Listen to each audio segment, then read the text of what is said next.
Hello everyone, Jonwal classes में आप सभी का स्वागत है। बच्चों, अपन ने कल की क्लास में न्यूटन की गति के नियम पढ़े हैं। उसमें अपन फर्स्ट नियम कर चुके हैं, जड़त्व आघूर्ण का नियम। आज पढ़ेंगे द्वितीय नियम, उसे अपन संवेग का नियम भी कहते हैं। क्या होता है द्वितीय नियम? संवेग में परिवर्तन की दर आरोपित बल के समानुपाती होती है। क्या होता है? संवेग में परिवर्तन की दर यानी F बराबर डेल P डेल T। संवेग में परिवर्तन की दर आरोपित बल के समानुपाती होती है। इसे लिखते हैं संवेग में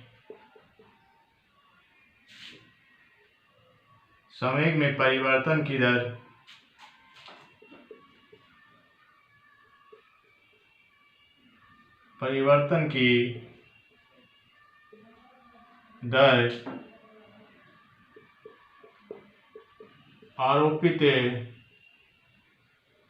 समानुपाती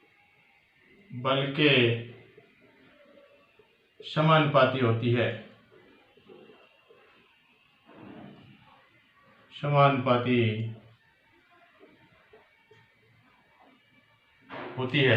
कैसी होती है? संवेग में परिवर्तन की दर आरोपित बल के समानुपाती होती है। परिवर्तन क्या हुआ? Del P upon del T। ये हुआ परिवर्तन, तो आरोपित बल के समानुपाती होती है, यानी K del P upon del T। ठीक है, यहाँ पे डेल बराबर क्या होता है? परिवर्तन। क्या होता है? परिवर्तन। K का मान होता है 1 माना जाता है। K के मान को 1 माना जाता है। ठीक है, यह द्वितीय नियम संवेग का नियम बल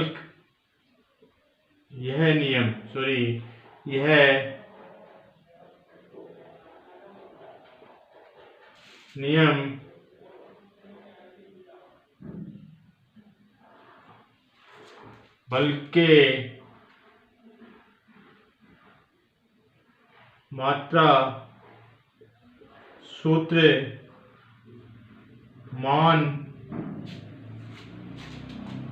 या परिमाण को देता है।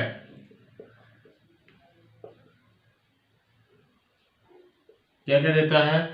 यह नियम बल के सूत्र, मान, परिमाण और मात्रा को देता है।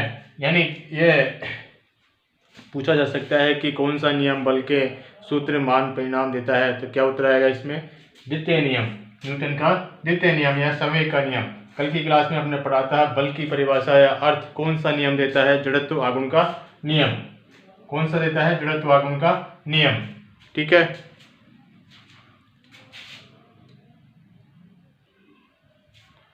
आगे है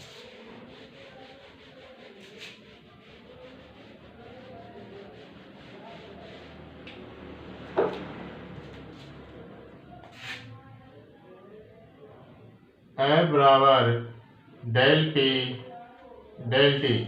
संवेग में परिवर्तन क्या होता है कि F बराबर del mv upon del T। ठीक है, तो F बराबर mv del v upon del T। ठीक है, यहाँ पे क्या हुआ? Del v upon del T बराबर क्या होता है? इसे क्या कहते हैं? वेग में परिवर्तन की दर को क्या कहते हैं? त्वरण कहते हैं। क्या कहते हैं बच्चों?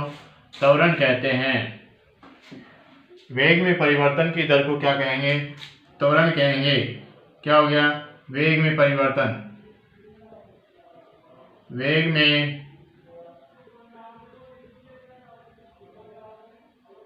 परिवर्तन की दर को क्या कहेंगे? त्वरण कहते हैं।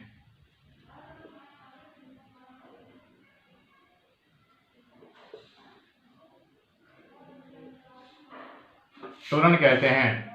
ठीक है बच्चों, तो इसमें क्या करेंगे? F बराबर क्या हो जाएगा?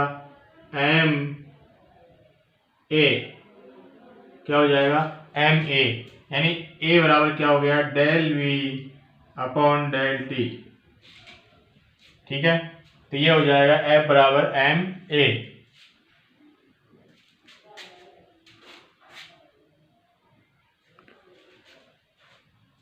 त्वरण क्या होता है? त्वरण हमेशा बल की दिशा में होता है। त्वरण हमेशा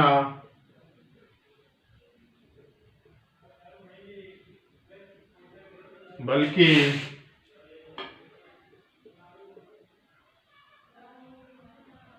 दिशा में होता है।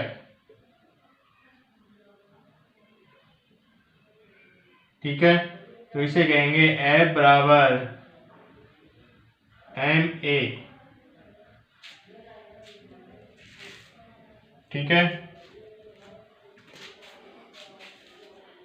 ये अपना क्या हो गया? बल का फॉर्मूला हो गया।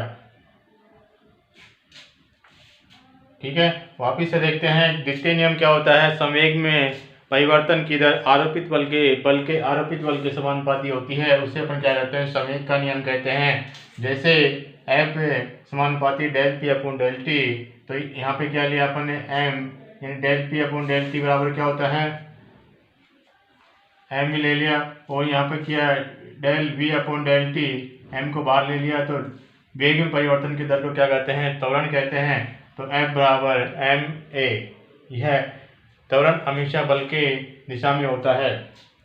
ठीक है बच्चों, यह नियम बल के सूत्र, मात्रा, मान और परिमाण को देता है।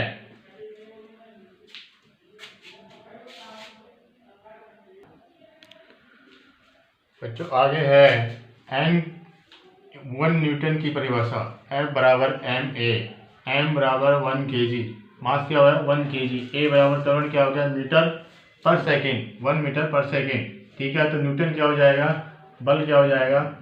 तो F बराबर m यानी 1 kg और 1 मीटर सेकेंड स्क्वायर, तो क्या हो गया? बल का मात्रा क्या हो गया? Newton, N newton. ठीक है, बल का मात्रक क्या हो गया? न्यूटन। मात्रक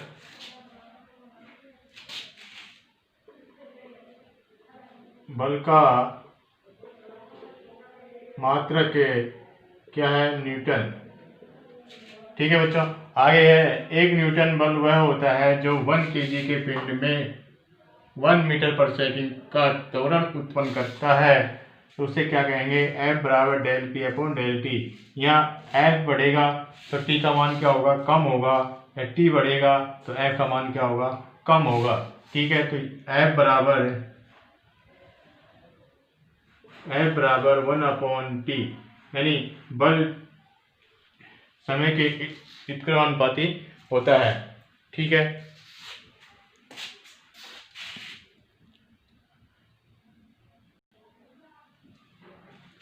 आगे है इसके कुछ एग्जाम्पल है द्वितीय नियम के। क्रिकेट के मैच में खिलाड़ी कैच लेते समय अपने हाथों को पीछे की ओर खींचता है पीछे की ओर खींचता है। ठीक है, इसमें क्या है? जैसे समय जो ज़्यादा लगता है, पीछे की ओर खींचेगा तो समय ज़्यादा लगेगा। ठीक है, अधिक गहराई तक कील को गाड़ने के लिए भारी हथौड़े का उपयोग लेना चाहिए, क्योंकि समय कम होता है और बल ज़्यादा होता है। टी बराबर क्या हो गया? कम, और F बराबर क्या हो गया? ज़्यादा, यानी F बराबर 1 अपॉन टी के व्युत्क्रमानुपाती होता है। ठीक है, कराटेबाज द्वारा सिल्लियों को तोड़ने के लिए अपने हाथ को तेजी से सिल्लियों पर लाना। ठीक है, ये भी क्या है? द्वितीय नियम का एग्जाम्पल है। मुक्केबाज द्वारा विरोधी मुक्केबाज के मुक्के के प्रभाव को कम करने के लिए अपने चेहरे को पीछे की ओर खींचना, ये भी क्या है? द्वितीय नियम है, एग्जाम्पल है द्वितीय नियम का। ठीक है,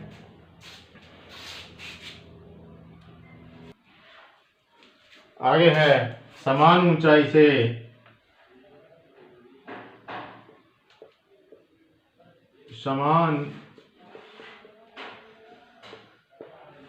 से मिट्टी में कूदना फर्श की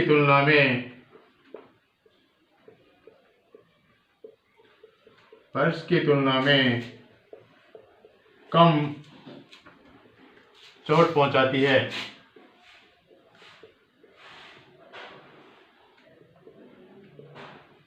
कम चोट पहुंचाती है क्योंकि समान ऊंचाई से मिट्टी में कूदना क्योंकि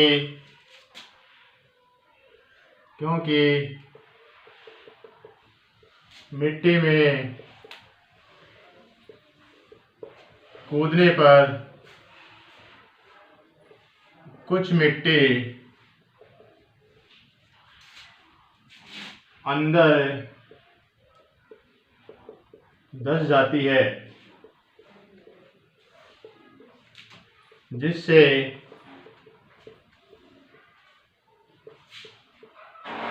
समय ज़्यादा व बल कम लगता है। इससे समय ज़्यादा और बल कम लगता है। समय ज़्यादा व बल कम लगता है।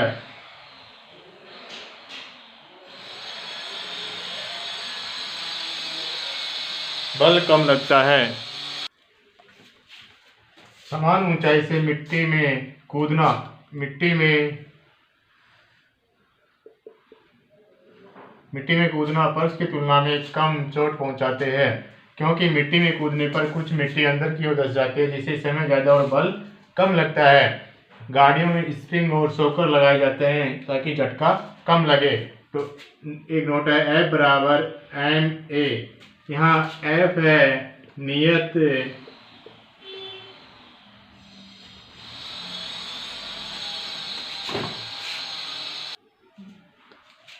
F बराबर ma।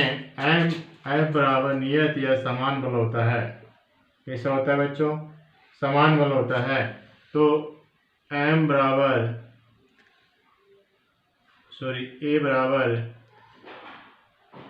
नियत अपॉन m, ठीक है। A बराबर नियत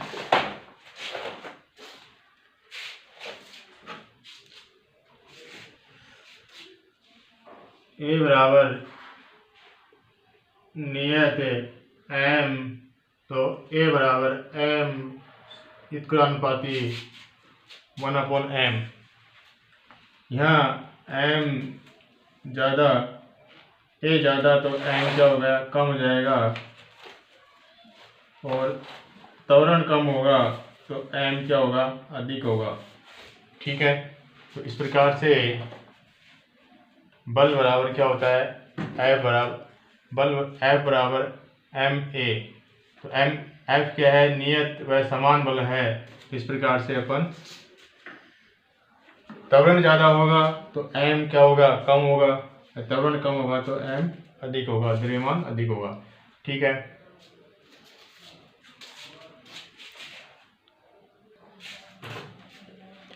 बच्चों F समान होता है तो त्वरण क्या होता है?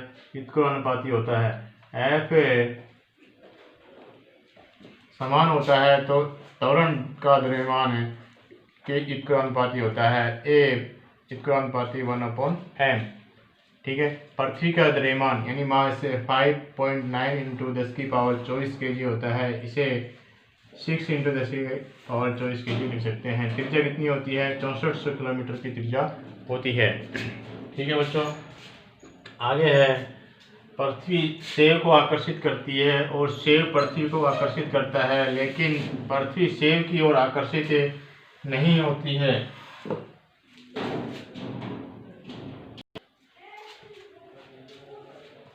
एग्जाम्पल है पृथ्वी सेव को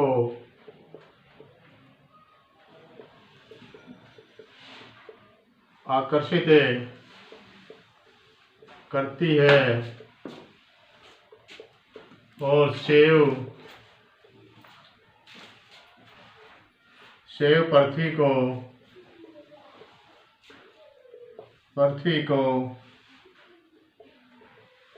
आकर्षित करता है,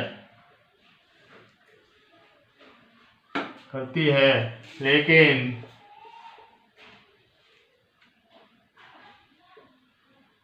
पृथ्वी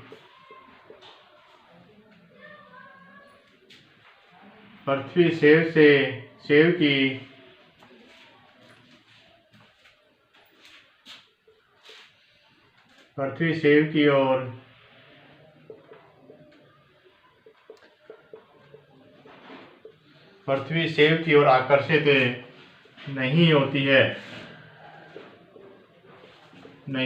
है, क्योंकि पृथ्वी का द्रव्यमान अधिक होने के कारण पृथ्वी का द्रव्यमान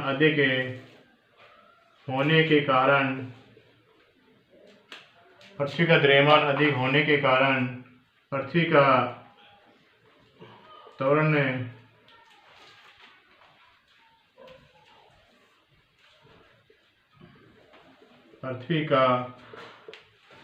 त्वरण यानी ए बराबर 0 होता है। पृथ्वी का त्वरण 0 हो जाता है, 0 होगा।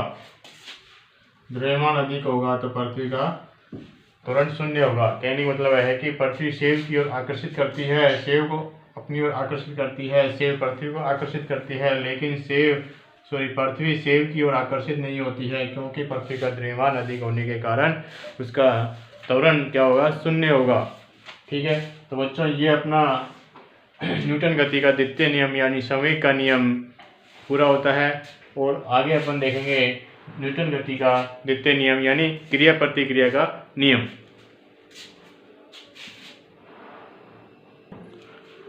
आगे है गति का तीसरा नियम।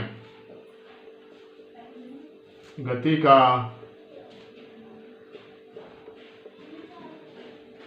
तीसरा नियम, इसे अपन कहेंगे क्रिया प्रतिक्रिया का नियम। प्रतिक्रिया का नियम, गति का तीसरा नियम या क्रिया प्रतिक्रिया का नियम। ठीक है बच्चों, तो F बराबर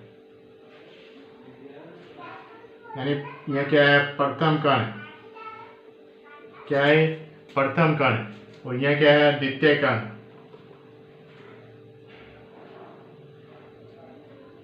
इसे कहेंगे F बराबर F12 और F21, यानी F बराबर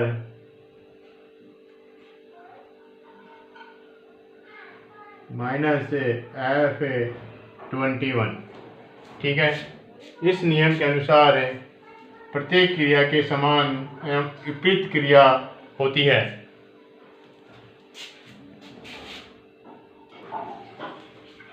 इस नियम के अनुसार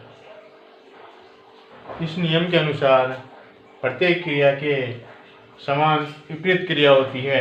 यानी यह नियम हमेशा कैसे होता है, जोड़े में होता है, युगल में होता है, एकल बंध का कोई अस्तित्व नहीं होता है। कहने का मतलब रहता है कि इस नियम के अनुसार किसी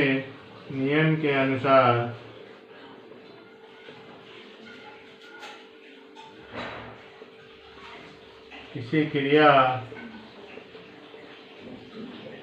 के समान एवं प्रतिक्रिया क्रिया के समान प्रतिक्रिया होती है। यह नियम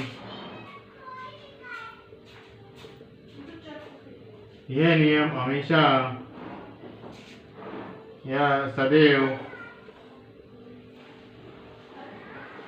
युगल या जोड़े में होता है,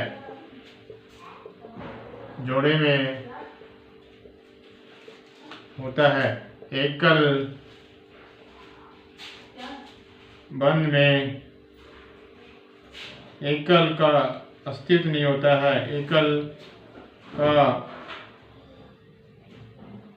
अस्तित्व नहीं होता है।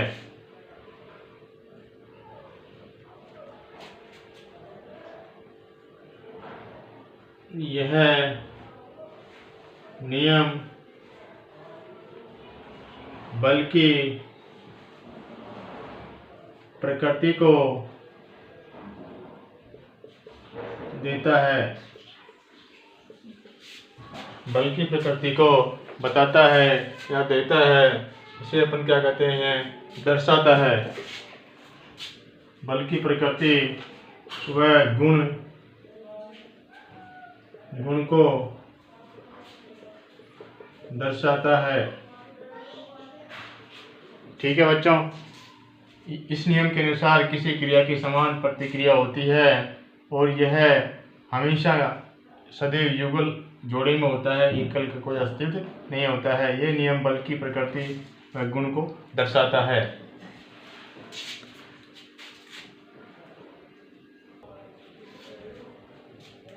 आगे है क्रिया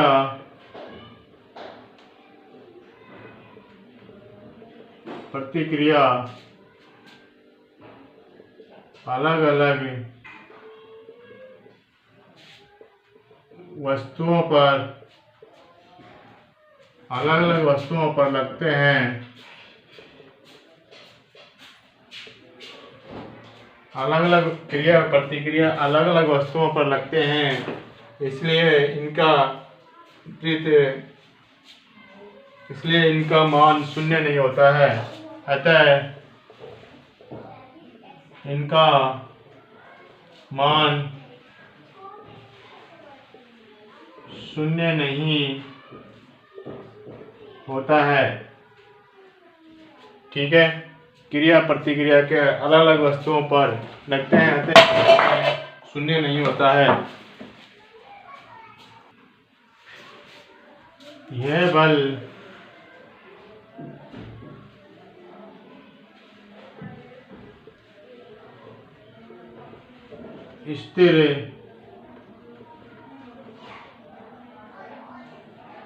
स्थिर अवस्था में गतिशील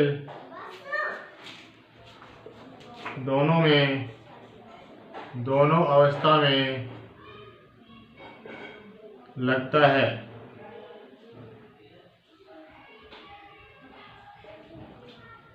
ठीक है बच्चों,